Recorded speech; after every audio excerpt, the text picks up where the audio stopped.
കേരളത്തിൻ്റെ നെല്ലറയായ കുട്ടനാട്ടിലാണ്.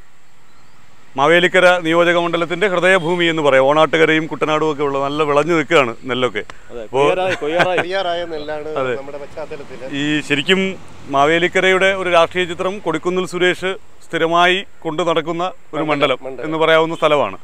അവിടെ അതെ അതെ അതെ ഇനിയിപ്പോ ഈ വിളവ് ഇത്തവണ ആര് കൊയ്യും അല്ല, ആ ചോദ്യത്തിൽ ഒരുപക്ഷെ അരിവാളുമായിട്ടൊരു ശക്തൻ വന്നിട്ട് അതെ അരിവാളും നെൽക്കതിരും ചിഹ്നം ആരുടെ ചിറ്റയം ഗോപകുമാറിന്റെ അല്ലെ ശരിക്കും കൊയ്യാൻ തയ്യാറായിട്ടാണ് അദ്ദേഹം വന്നിരിക്കുന്നത്. അതെ അതെ ഈ നമ്മൾ ചിറ്റയം ഗോപകുമാർ എന്ന് പറയുന്ന സ്ഥാനാർത്ഥി വരുമ്പോൾ ഈ കൊടിക്കുന്നിലുള്ള ആ ഒരു അപ്രമാദിത്വത്തെ ചോദ്യം ചെയ്യുന്ന തരത്തിലുള്ള ഒരു പൊളിറ്റിക്കൽ ഇമേജ് ചിറ്റയം ഗോപകുമാറിനുണ്ട് എന്നുള്ളത് ഒരുപാട് നമ്മൾ സംസാരിച്ചവരെല്ലാവരും ചൂണ്ടിക്കാട്ടുന്ന ഒരു കാര്യം അതാണ്.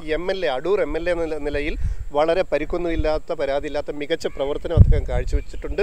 മാത്രമല്ല വളരെ ലൈവായ ഒരു എം എൽ എ, എപ്പോഴും സജീവമായിട്ട് ഇടപെടുന്ന ഒരാളെന്നുള്ളൊരു ഇമേജ് കൊടിക്കുന്നിന് എതിരെ മത്സരിക്കുന്ന ചിറ്റയത്തിന് തീർച്ചയായും ഉണ്ട്. കൊടിക്കുന്നിൽ പക്ഷേ നേരത്തെ അങ്ങനെയായിരുന്നു. തുടക്കകാലത്ത് കൊടിക്കുന്നിൽ ഇതേ ആവേശവും ഇതേപോലെ ഡൈനാമിക്കുമായിരുന്നു എല്ലാ സ്ഥലത്തും. അങ്ങനെയാണ് കൊടിക്കുന്നിൽ ഇവിടെ വളരെ ഉറച്ചത്. അല്ല, അദ്ദേഹം വളരെ ഉയർന്നു വന്ന അങ്ങനെ പല തവണയാകുമ്പോൾ ആർക്കും ഒരു മടുപ്പ് വരുന്നതല്ല, ജനങ്ങൾക്ക് മടുപ്പ് ഒന്നുമല്ല, എം പിക്ക് തന്നെ ഒരു മടുപ്പ് വരും. കാരണം എന്നും 26ാമത്തെ വയസ്സ് തുടങ്ങിയ തെരഞ്ഞെടുപ്പ് അംഗമാണ്. എത്ര കാലമാണ്. അല്ല പ്രവീൺ, ആ ഒരു ചോദ്യം പി വി മുരുകൻ ചോദിച്ച ഈ മടുപ്പ്, അതായത് ഇൻകുംബൻസി, ഒരാൾ ഒരു സ്ഥാനത്തിരിക്കുമ്പോൾ ആ ഒരേ മുഖം ഓരോ തിരഞ്ഞെടുപ്പിലും കണ്ട് ജനങ്ങൾക്കിവിടെ ഒരു മടുപ്പ് വന്നിട്ടുണ്ടോ? അല്ല, ആ മടുപ്പ് നമ്മൾ സംസാരിച്ച ഒത്തിരി പേർ ചൂണ്ടിക്കാട്ടിയ ഒരു കാര്യം അതുണ്ട്. പക്ഷെ അതിനകത്ത് വേറൊരു കാര്യമുണ്ട്. അങ്ങനെ ചോദിച്ചാൽ നമ്മളിപ്പോൾ പറയും ഉമ്മൻചാണ്ടി ആളുകൾക്ക് മടുത്തിട്ടില്ലേ എന്നൊക്കെ ചോദിച്ചു. പക്ഷെ അതുപോലെ അല്ല എന്നുള്ളതാണ്. കാരണം ഇവിടെ ഒരു പൊളിറ്റിക്കൽ ഫൈറ്റ് നടത്താൻ LDF-ന് ഇടമുള്ള സ്ഥലമാണ്. അതുകൊണ്ട് നമ്മളിപ്പോൾ നിയമസഭയിലെ കണക്കെടുത്ത് പരിശോധിച്ചാൽ 1,30,000 വോട്ടിന്റെ ലീഡ് കഴിഞ്ഞ അസംബ്ലിയിലുണ്ട്.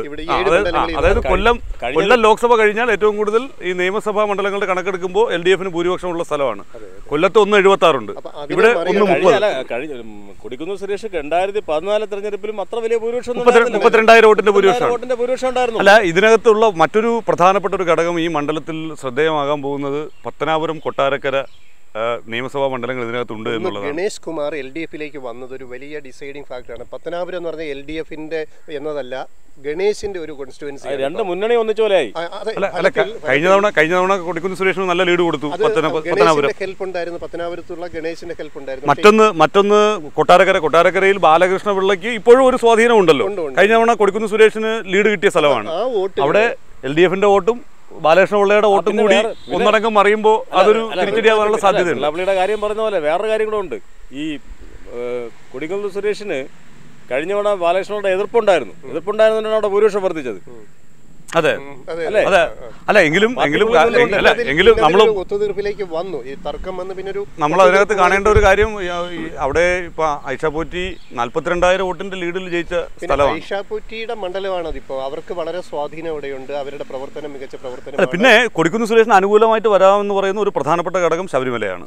അത് നമ്മൾ തള്ളിക്കളയാൻ കഴിയില്ല. കാരണം NSS ഒരു വലിയ സപ്പോർട്ട് ആ ഒരു തരത്തിൽ കൊടിക്കുന്നിൽ സുരേഷിന്, കാരണം NSS-ന് സ്വാധീനമുള്ള കുറേ മേഖലകളുണ്ട്. ഇപ്പോൾ ചങ്ങനാശ്ശേരി, ചെങ്ങന്നൂർ, ഒപ്പം കുട്ടനാട്, ഈ മേഖലയൊക്കെ, മാവേലിക്കര, ഈ സ്ഥലങ്ങളൊക്കെ NSS-ന് സ്വാധീനമുള്ള സ്ഥലങ്ങളാണ്. അപ്പോൾ ആ ഒരു ഫാക്ടർ എങ്ങനെ വർക്കൗട്ട് ചെയ്യുമെന്നുള്ളത് പറയാൻ പറ്റില്ല. കാരണം പിന്നെ മറുഭാഗത്ത് നിൽക്കുന്നത് CPM-ന്റെ സ്ഥാനാർത്ഥിയല്ല, CPI-യുടെയാണ്.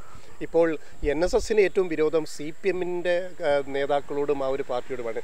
CPI-യോട് അത്രയും വിരോധമില്ല. അതുകൊണ്ട് ആ ഒരു ഫാക്ടർ എങ്ങനെ വരുമെന്നുള്ളത് CPM കാൻഡിഡേറ്റ് സാമുദായിക സമവാക്യം എന്തായാലും പ്രശ്നമല്ല. കാരണം സംവരണ മണ്ഡലമായതുകൊണ്ട് സാമുദായിക സമവാക്യത്തിന്റെ പ്രശ്നം വരുന്നില്ല അതിനകത്ത്. പക്ഷെ ആ വോട്ടുകൾ എങ്ങനെ ഷിഫ്റ്റ് ആവും എന്നുള്ളതാണ്. അത് തീർത്തൊന്നും പറയാൻ കഴിയാത്തൊരവസ്ഥയാണ്. അല്ല, ഈ പൊളിറ്റിക്കലി ഇപ്പോൾ LDF-ന് അനുകൂലമായിട്ടുള്ള ഒരു മണ്ഡലം, പക്ഷേ കൊടിക്കുന്നിൽ സുരേഷിന്റെ നേരത്തെയുള്ള ആ ഒരു ഇമേജാണ് കൊടിക്കുന്നിൽ സുരേഷിന് അനുകൂലമായിരുന്ന ഒരു ഘടകം. അതിനെ മറികടക്കാവുന്ന ഇമേജ് ചിറ്റയത്തിന് ഉണ്ട് എന്നുള്ള ഒരു യാഥാർത്ഥ്യത്തെ നമുക്ക് കാണാതിരിക്കാൻ കഴിയില്ല. ചിറ്റയത്തിനെതിരെ ഒരു കുറ്റം പറയാൻ ആർക്കുമില്ല. അപ്പോൾ നമ്മളെ വന്നപ്പോൾ ഉള്ള നമ്മുടെ പ്രതികരണം, ആളുകളുടെ പ്രതികരണം, ഫീഡ്ബാക്ക് എല്ലാം എടുത്തപ്പോൾ നമുക്ക് ചെറിയൊരു എഡ്ജ് ചിറ്റയം ഗോപകുമാറിന് ഉണ്ടെന്ന് തന്നെയാണ് കാണുന്നത്. ചില മേഖലകളിൽ ചിറ്റയം ഗോപകുമാറിന് ഒരു എഡ്ജ് ഉണ്ട്. അത് കൊടിക്കുന്നിലിന്റെ പരിചയ സമ്പത്ത് കൊണ്ട് അതിനെ എങ്ങനെ മറികടക്കും എന്നുള്ളതാണ് ഇനിയുള്ള ദിവസങ്ങളിൽ ഈ മാവേലിക്കരയുടെ റിസൾട്ടിനെ നിർണായകമാണ്. എന്തായാലും ഇനി കൃത്യം ഒരു മാസമുണ്ട്. 23 അടുത്ത 23 തെരഞ്ഞെടുപ്പ്. ഒരു മാസം കൊണ്ട് ഇത്തരത്തിൽ മാറ്റങ്ങൾ വരാം. ധാരാളം സമയം, ഒരു മാസം പറഞ്ഞാൽ വളരെ അധികം സമയമാണ്. ഒരു ട്രെൻഡ് മാറ്റിയെടുക്കാനൊക്കെ അവരുടെ കഴിവ് പോലെ ഇരിക്കും, മാറ്റിയെടുക്കാൻ സാധിക്കും. ചിറ്റയത്തിന് അനുകൂലമായിട്ടോ കൊടിക്കുന്നിൽ സുരേഷ് അനുകൂലമായിട്ടോ അവർക്ക് മാറ്റിയെടുക്കാൻ കഴിയും. എന്തായാലും ഈ മണ്ഡലം ആര് ഈ അരിവാളുമായി വന്ന് കൊയ്തെടുക്കും ഈ പാടം ആര് കൊയ്തെടുക്കും എന്നുള്ളതാണ് നമ്മൾ ഈ അടുത്ത 23-ാം തീയതി വിധി എഴുതാൻ പോകുന്നത്. കൈകൊണ്ട് കൊയ്യോ അരിവാൾ കൊണ്ട് കൊയ്യോ എന്നുള്ളത്. കൈ കൊണ്ട് കൊയ്യുമോ അരിവാൾ കൊണ്ട് കൊയ്യുമോ? ഏറ്റവും പ്രധാന ചോദ്യം. ഓക്കെ.